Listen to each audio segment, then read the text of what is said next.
வாழ்க வையகம், வாழ்க வளமுடன்.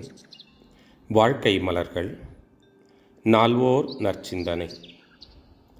ஜூலை 15. தலைப்பு: எல்லாம் நன்மையே.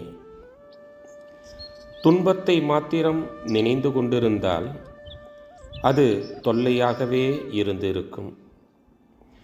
அது மாத்திரம் அன்று.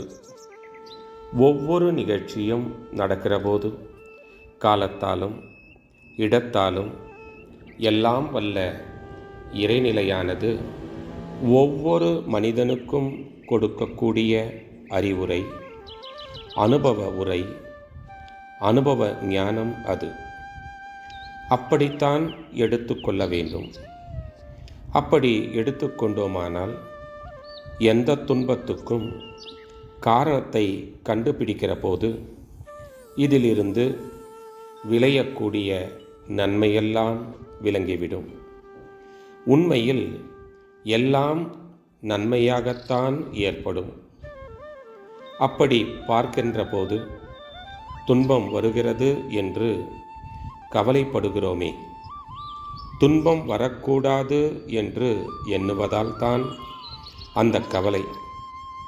துன்பம் என்றால் மனதுக்கு ஒவ்வாதது அல்லது உடலில் நோய், இது இரண்டும் என்று வைத்துக்கொள்ளுங்கள். இது எங்கே போகும்? கேள்விக்குறி. மனிதனிடம்தானே வர வேண்டும். இடம் கொடுக்கக்கூடிய மனிதனிடம் வரும். என்னிடம் அந்த துன்பம் வந்தது என்றால் அதற்கு நான் இடம் கொடுத்து விட்டேன் என்றுதானே பொருள்.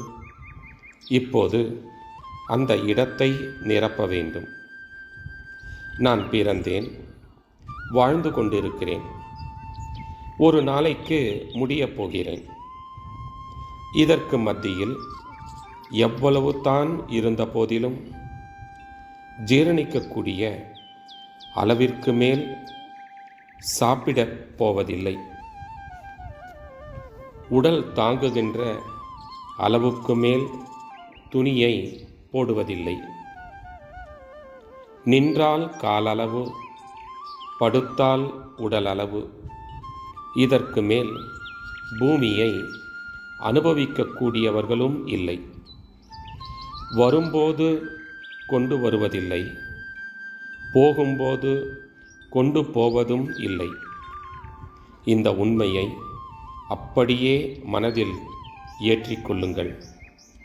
அப்போது நமக்கு எந்தெந்த இடத்திலே என்னென்ன கிடைக்கிறதோ அது நிறைவாகத்தான் இருக்கும்.